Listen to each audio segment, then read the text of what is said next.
No one saw this coming, as we have multiple surprising Cowboys updates on some players who could be cut when Dallas gets the roster down to 53 players. Find out who these surprising cut candidates are in today's show. Welcome into Cowboys Digest, everybody. I'm Jace Andrews. I appreciate you taking the time out of your day to join us here on the show. As always, if you're new, make sure you hit that subscribe button. It's 100% free, and we're covering the Dallas Cowboys every single day of the year. The topic of today's show comes from an article with the headline being 5 Dallas Cowboys on the chopping block entering 2025 NFL training camp. Now, just to preface, the training camp for the Dallas Cowboys gets started on July 20th, so we are like 4 days away at this point. It's coming very fast, and with that, 53-man roster cut down is not far around the corner, so kind of time for the nitty-gritty here for some of these players to earn a roster spot. Let's talk about some of these surprising cut candidates, why don't we? The first one, I'm going to say in a shock meter, is probably a 4. I'm not too shocked if he'd make the roster. I'm not too shocked if he got cut. And that is Payton Turner, the former first-round pick from the New Orleans Saints, now with the Dallas Cowboys. And as an edge rusher, he thought he'd have a pretty good shot to make the team here in Dallas. Obviously, Micah Parsons wants to keep him, but the contract not done yet. Doesn't really affect this in any manner, but just kind of looking at that edge rusher room, it's definitely really full. And that's exactly where we kind of start here with the report from Randy Gersai saying, quote, Payton Turner was an intriguing prospect coming out of Houston in 2021, standing 6'6", 270 pounds. He offered excellent size on the edge, and the New Orleans Saints liked him enough to use the 28th overall pick in the NFL draft to bring him on board, end quote. Now, I do want to kind of say that he did have some injury issues in New Orleans, and that is not the whole reason he didn't work out, but it is part of the reason. He played all 16 games last year. It was an okay year, and the sample size and the stats that he had in that sample size for New Orleans just wasn't enough to keep him, even though they did use a first-round pick on him. The Dallas Cowboys, on the other hand, saw a first-round pick sitting in the wings, said, let's throw a flyer out on him, and if it works out, great. If it doesn't, whatever. And it seems as though it might end up being the latter. That's where we continue on with this report. Randy Gersai, he says, quote, he suited up for 16 last year, but didn't show enough for New Orleans to bring him back. In Dallas, he hoped for another shot, but he suddenly finds himself in a crowded position and might have a hard time earning a spot. And the last line is probably the biggest one on there. It's a crowded position. You've got a lot of edge rushers that are vying for that spot, and not to even mention Donovan Wilson, who is a second-round pick, and not signed. So the edge rushers are, yes, in an interesting situation because obviously Wilson, and then you have Parsons with the whole contract stuff, but it's a very crowded room when everybody is there. Payton Turner, I don't know if he's showing enough at OTAs and minicamp to make the roster. So training camp is going to be very, very big for him. And if he succeeds, great. You have a very high upside guy. If he doesn't, you threw a flyer out there. It's not going to be that big of a deal to let him go. So that is our first cut candidate. Like I said, for him, it's a kind of shock factor, I would say, of about a 4. This next one, though, I am very surprised to see on a cut list at all, because I am excited for his second year. And that is Jonathan Mingo. Now, the Cowboys traded for him last year at the trade deadline. He didn't do much with Dallas, to say the least. He was very much kind of a non-factor for a lot of reasons. However, at the same time, last year was an interesting year for the Dallas Cowboys for multiple different reasons. So I want to see what he has with Dak Prescott, a full season with the Dallas Cowboys, because in his first year with the Carolina Panthers, he showed some poise. Out of 15 games, 43 receptions, were 418 yards, and 9.7 on the average. Still has yet to have a NFL touchdown, and there's not a ton on the stat sheet to like, but the intangibles to me are still something that I really could see develop. And the reason that this guy is being mentioned on the surprise cut candidate list, and I don't have the exact quote, but kind of prefacing what was said by Randy Gersai in that report, it's more about the Cowboys having too many good wide receivers than Jonathan Mingo not being a good enough wide receiver for an NFL roster. And so that's kind of where I look at the depth chart here for the Dallas Cowboys. And you're probably thinking you're keeping 6-7 wide receivers-ish.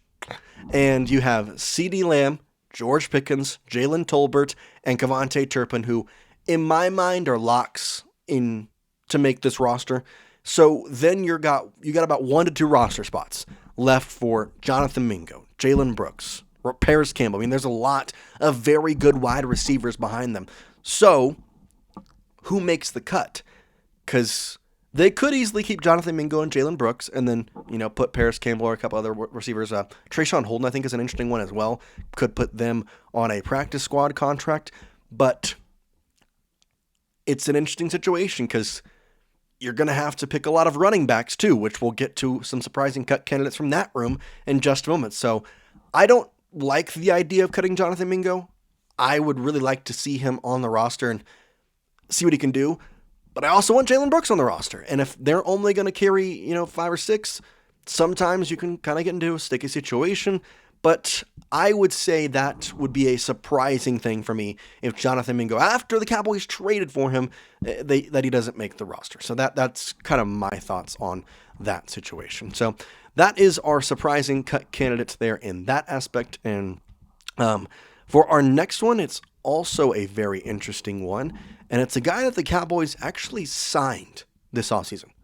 Miles Sanders was on the list. I would say the shock factor for him, probably about a 7. If Mingo's an 8.5, Miles Sanders is a 7. Strictly because he doesn't have the stats. He doesn't. The past 2 seasons in Carolina was not good. It was very not good. And that needs to be better. It does. It needs to be a lot better for him to come out here and compete. Because you look at 2023 with the Panthers, and he had 432 yards. You go to 2024, and he had 205 yards. It needs to be better. Now, he has looked a lot more built, a lot better in training camp, and definitely more like we saw the Miles Sanders from his Philadelphia Eagles type days. Plus, I think there is a little bit of, hey, I'm on the Cowboys now. I can play the Eagles multiple times this season. I'm going to play them on opening night. So it's going to be an interesting thing to see if he gets cut. But let's go to some reasoning for why exactly Miles Sanders could be cut. We have the quote here from Randy Gerzai of Dallas Cowboys SI saying, quote, "One of 4 new running backs on the roster, Miles Sanders is in danger of being released before taking a snap in Dallas. He impressed during minicamp, but has been a non-factor since leaving Philadelphia. He's going to have to outperform several backs to keep his spot, which might not be realistic," end quote. And he's right. The Dallas Cowboys running back room, although not like a obvious number 1, number 2, there is a point that you almost have, I'm not going to say too many, but you have a lot. And honestly, it's going to be hard to pick. Because Miles Sanders, yes, a veteran, yes, has the 1,000-yard season 3 years ago, but hasn't shown anything in the past 2 years. So you're talking Javonte Williams, Miles Sanders, Jaden Blue, Deuce Vaughn, Hunter Lipke, Phil Maffa. There is a lot of running backs, and you're probably keeping 3 or 4. I'd honestly, because of the wide receivers, I would like the wide receivers to have 7. I don't see them keeping more than 3 running backs. It just doesn't make sense to keep that 4th. Which is exactly why Miles Sanders is in this list, but our next surprising cut candidate is also a running back, and it's Duce Vaughn. And we talked about Deuce Vaughn getting cut about not a month ago, but a couple weeks ago now, and it seems like it's still definitely idea. Now, is he a fan favorite? Do I love Deuce? I love it a lot. Again, watched him play at Kansas State. Obviously, cool story with his dad, and Jordan the Cowboys, been great, but a story can only get you so far when the stats are what the stats are. And Deuce Vaughn is, again, not fitting the mold the Cowboys have in the running back room. So we go to the report from Randy Gerzai of Dallas Cowboys SI saying, quote, "He hasn't exactly taken off when given the opportunity and averages just 2.8 yards per attempt. The arrival of Connor Riley, his former play caller at Kansas State, will help, but Vaughn has to show improvement," end quote.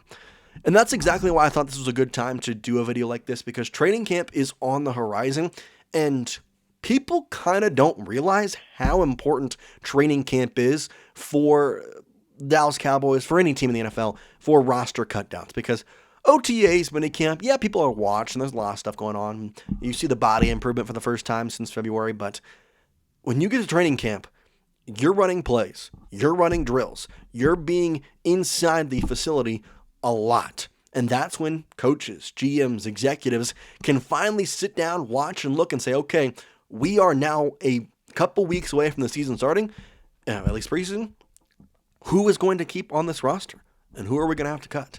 So it is a very important time, and Deuce Vaughn could easily be on his way out the door. So I don't know exactly what could happen, but it definitely is an option. Now, the last guy that is on this list is somebody that you probably wouldn't expect, Donovan Wilson. And I am intrigued by the safety position, just in general for the Dallas Cowboys. It's an interesting one, and honestly, I don't think he's going to get cut. I'll start with that. But I do want to go to Randy Gerzai and his report on exactly why Wilson could be cut. Randy says this: his pay might have surpassed his performance last year, and the Cowboys have options behind him if they trust Juwania Thomas as a starter, and if Elijah Cook makes the 53-man roster, as some predict, Wilson could become a surprise cut. Now, he was a guy who played a lot of snaps last year for the Dallas Cowboys. He was a guy who played a lot of starting position last year at the safety position. But Randy has a point. Last year was not worth the pay that they are giving him. And Elijah Clark, who is a UDFA that could easily make the roster, may be able to sneak his way in there and could, in turn, bump Wilson out. I put this as a shock factor of like 8 or 9, and I put this as a likely factor of about 2. I truly don't think this one happens. The other 4, I could see Jonathan Mingo getting cut just because of how good the wide receiver room is. I could see either Miles Sanders or Deuce Vaughn getting cut because the running back room is so full. I could see Payton Turner getting cut because of how full the edge rushing room is. The safety room is not as full as we're trying to kind of make it out to be. Yes, Elijah Clark is great. He makes the roster. That's fantastic. I think that'd be amazing. And the Cowboys have done very well at finding UDFAs. But in the expense of Donovan Wilson is not where I'm seeing it. I'm seeing if anything happens, you're putting Elijah Clark on the practice squad to keep Wilson on this roster. Now, it could happen. I just see it being very unlikely. So that is our 5 surprising cut candidates. Did I miss anybody? Is there somebody that you would think would be a surprising cut candidate? Do you maybe agree or disagree with some of these guys? Is there somebody that you wouldn't want on the team from the 5? Is there somebody that has to make the squad from these 5? Let me know all your thoughts down in the comments section. But that is what we got for you today here on Cowboys Digest. We'll see you next time here. Peace out, guys.